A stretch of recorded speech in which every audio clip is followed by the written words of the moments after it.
You can't wake someone who chooses to sleep. Have you ever tried to wake someone who is pretending to sleep?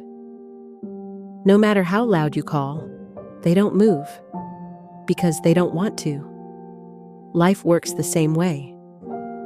You can't wake a person who chooses to stay asleep, and yet we keep trying, don't we? We keep shaking shoulders, hoping to spark change. Awakening sounds beautiful. It's the moment when the fog lifts, when things finally make sense. But here's the truth. Awakening rarely happens because someone tells us to. It happens because something inside of us shifts, often painfully, often suddenly. Today, I want to talk about 3 things. Why most people stay asleep, why pain, not advice, usually wakes us, and what role we can honestly play in someone else's awakening. Most people prefer the comfort of sleep. It's safe, it's warm, it feels easier. Only a few choose to stay awake, alert, curious, questioning. History shows this again and again. Movements, revolutions, inventions, nearly all of them started with a minority who refused to dream along. Meanwhile, the majority carried on, unaware, until the change was already here. That's not weakness, it's human. We all crave comfort, and awakening demands courage. It asks us to trade ease for clarity, and clarity can hurt. So, what actually wakes people up? Not lectures, not motivational speeches, not even love sometimes.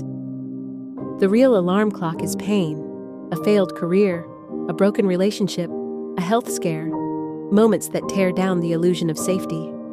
Pain forces us to look. It demands we open our eyes. It doesn't ask politely, it insists. This is why advice so often falls flat. Until life itself shakes us, words alone rarely get through. It's the sting, the crack, the collapse. Those are the triggers that break the dream. Pain is brutal, but pain is also honest. It doesn't lie. It doesn't let us sleep forever.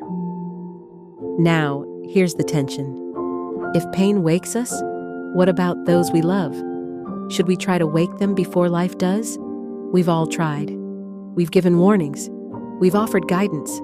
And what happens? Resistance. Pushback. Even blame. Because if someone wants to keep dreaming, why would they thank you for interrupting it? Why would they welcome your alarm clock when sleep feels better? This doesn't mean our words are useless.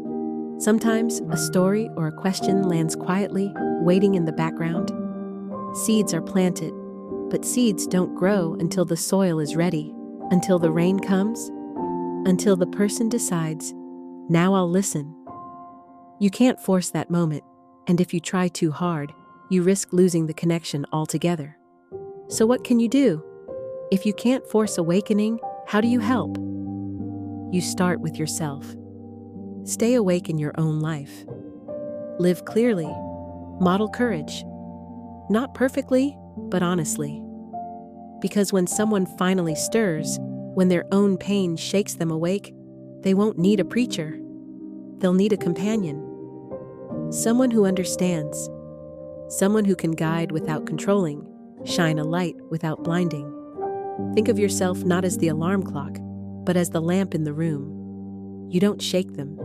You don't drag them. You simply shine. So when their eyes open, they can see. Awakening is not something you can gift to someone else. It's not a sermon.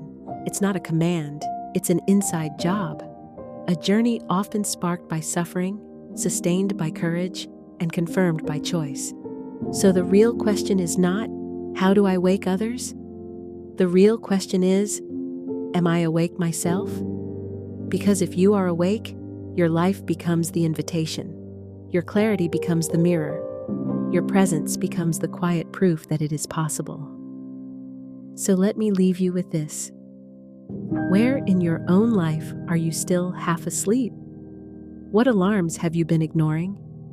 And what would it take today to finally open your eyes fully and live awake?